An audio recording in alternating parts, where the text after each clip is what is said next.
سلام بچه، چطورید؟ اخبار این هفته اخبار جالب و ناراحت کننده ایه. خب از چی شروع کنیم؟ از سامسونگ که امشب ایونت داره و قراره گلکسی زد فلیپ ها و زد فولدا و گلکسی واچ هاشو معرفی کنه.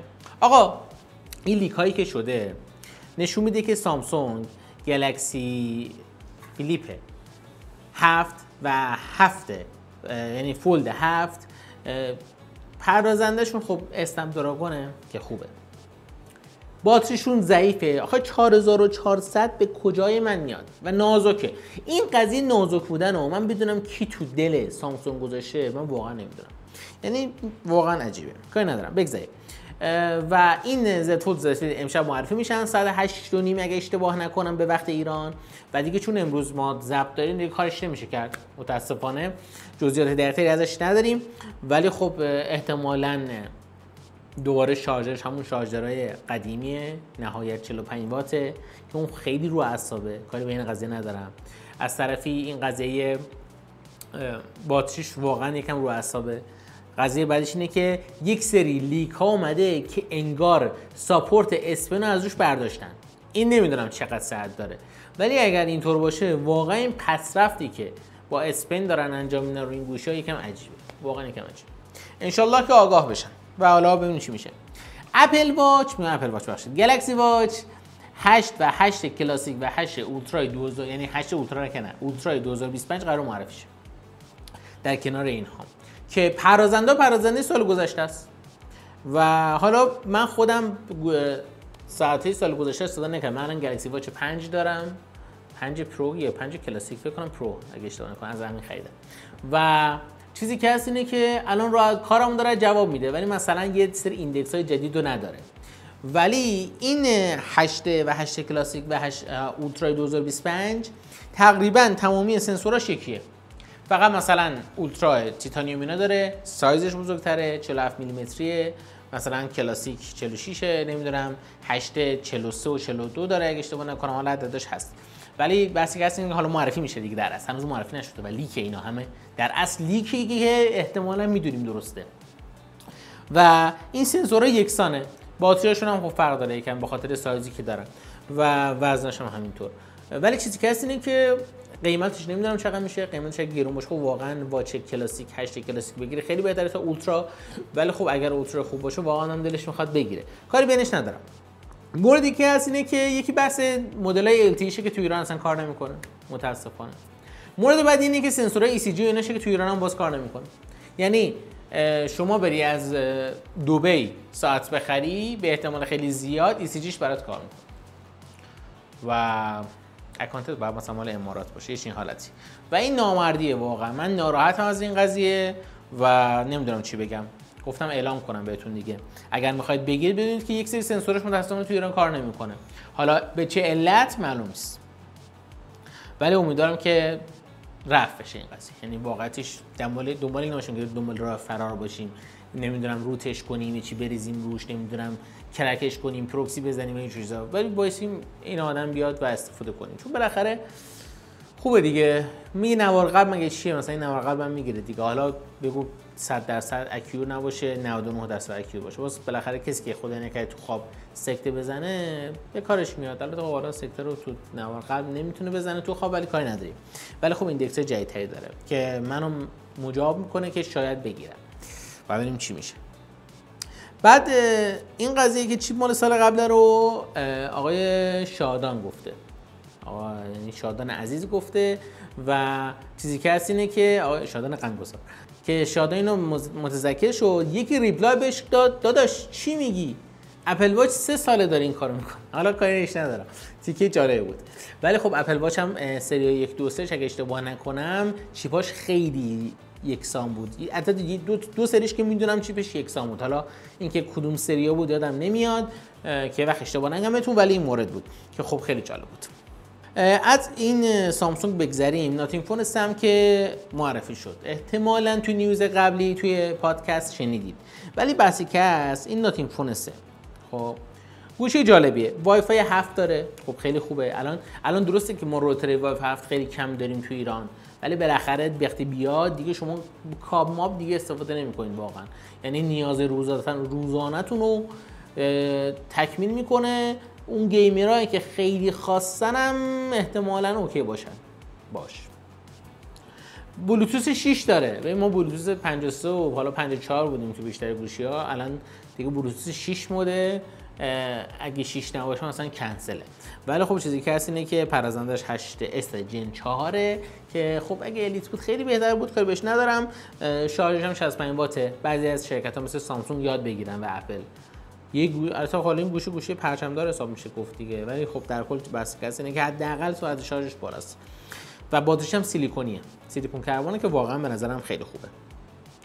از اپل گفتم، همین اپل هم بگم که تو خبره آپدیت‌های بتاش که اومده این حالت گلسش رو کم کرده که بتونی بهتر بخونی که خب خیلی خوبه دیگه. بالاخره بتا تست دارن تست میکنن، میگن آقا این مورد مشکل داره اینو عوض کن تا ببینیم که توی فال یعنی پاییز این iOS 26 چجور میاد و ببینیم که چقدر تغییرات داشته که احتمالاً خیلی تغییر داشته.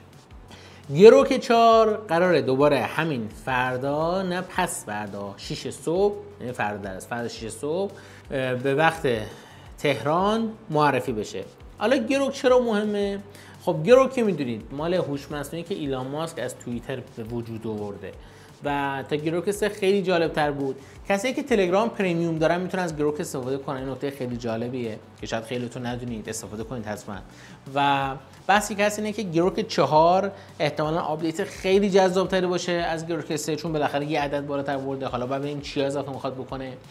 و بحثی که هست اینه که ایلان ماسک خیلی دنبال اینه که این مباحث سیاسی توی این گروک 4 نچرال باشه، خنثی باشه، چون که خب متاسفانه یک سری آموزش‌های گروک 3 داشته انگار که مثلا تعریف دیگه کرده از سیاست یا طرف جناح خاصی رو گرفته که این خب خیلی جالبه و ببینیم چطور میشه.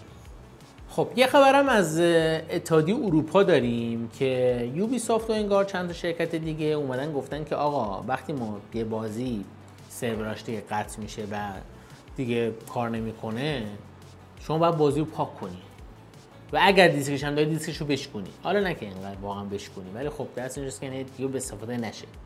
این قضیه برای کاربرا و گیمرهای قدیمی و حالا و جدید که یکم چیز دارن، حس دارن رو بازی، میگن آقا این درست نیست، باید این اصلاح بشه. یعنی چی؟ که یه سروری رو شما قطع میکنی من دیگه نتونم هیچ بازی بکنم، یا مثلا طرف کالکشن جمع میکنه، یهو مثلا میاد یه سرورش رو یکی از بازیشو قطع میکنه دیگه اصلا نمیتونه وارد بازی بشه. و توی جامعه کرونی که الان میبینیم که مثلا همه بازی ها آنلاینن یا یه سری حتی آفلاینشون هم آنلاین باشی که بتونی آفلاینش هم بازی کنی و این واقعا خیلی ناراحت کننده است. خب اینا میگن، شرکت‌های بازیسازی میگن آقا ما یعنی منتشر کننده بازی یوبی سافت اینا میگن ما اگر این بازی رو بذاریم بمونه خب هزینه داره واسه ما، هزینه‌شو کی میخواد بده؟ از یه طرف هم خب اینا میگن آقا چه ربطی داره، ما بازی خریدیم، حقمونه که این بازی رو هر موقع بخوایم انجام بدیم. متاسفانه این قضیه حق خیلی چیز مهمیه، مخصوصا توی بحث ای بوک ریدرها و کتابای صوتی حالا دیجیتالی که مثلا سایت فیدیبو قطع شده بود همین 2-3 روز پیش، کسی نمیتونست کتابش رو بخونه و این خوب ناراحت کننده است دیگه. یعنی شما کتابو خریدی داری ولی نمیتونی بخونی، یا مثلا تا اشتراک کسی، حالا اشتراکات دیگه چیزیه که واقعا خوب نمیشه گفت اشتراک خرید اون حقو، ولی خب بحثی که اینجاست اینه که این موارد هست توی بحث کانتنت های دیجیتالی که اگر خریدیش بتونی راحت استفاده کنی یا حتی به کسی دیگه بدی. که حالا مثلا سر این قضیه استیم خب خیلی بهتر عمل کرده که میتونی مثلا یه بازی رو بدی یکی دیگه بازی بکنه اونجوری چیزا توی فامیلی شیرش. ولی خب این موردی بود که خیلی عجیب بود. حالا این وسط این دعوا صورت پذیرفته و یه سری طرفدار منتشر کننده بازی گرفتن، یه سری طرفدار گیمرها گرفتن.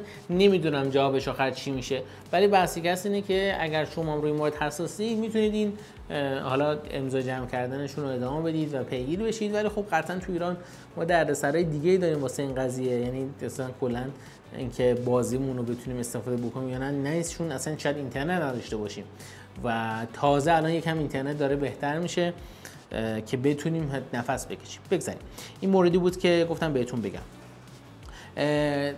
دیشب یعنی دیروز در است توی پادکست در مورد ویندوز گفتیم. واقعیتش بگم که ویندوز 10 دیگه داره از بین میره، یعنی دیگه ساپورتش صورت نمیپذیره رو بحث سکیوریتی و این خیلی مراقب باشید. اگر ویندوز 10 دارید یا سعی کنید آفلاین استفاده کنید، یا اگر آنلاین میشید آخرین سکیوریتی آپدیتش رو بگیرید، ولی در آینده دیگه آپدیت نمیشه و سر همین تبدیل کنید به ویندوز 11.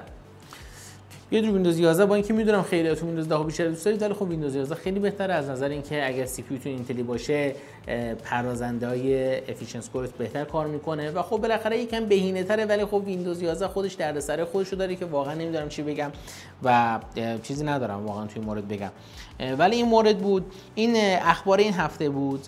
2 تا ایونت داریم که این ایونت‌ها شنبه احتمالاً تو پادکست در موردش صحبت می‌کنیم. یه برنامه‌ای هم میلاد نوری معرفی کرده به اسم مطمئن باش که حتما برای خودتون، پدرتون، مادرتون، مادر بزرگ، پدر بزرگ و اقوامتون نصب کنید، چون که متاسفانه هک شدن توسط لینک‌های الکی و متاسفانه مثلا لینک ابلاغی فرستادن الکی خیلی زیاده و متاسفانه حتی سرشماره به اسمای خاصم میفرستن که حالا دیگه اینجا جاش نیست بگم، ولی این مطمئن باش رو اگر نصب کنید دیگه اطمینان حاصل پیدا میکنید که اون لینکی که میخواید بزنید روش آیا درسته یا نه، که خیلی مهمه دیگه تو این وضعیت که خیلی مباحث امنیتی مهمه. این برنامه رو گفتم بهتون معرفی کنم و دم میلادم واقعا گرم، خیلی بچه گلیه و واقعا کم نداریم از این میلادها، ولی امیدوارم که ازشون بشه بیشتر استفاده رو کرد و تقدیر بشه ازشون. مرسی که در اینجا همراه من بودید. اگر خبری چیزی نگفتم زیر کامنت کنید، نقد نظر زیر بگید و اینکه دمتون گرم. تا بعد، خدافظ.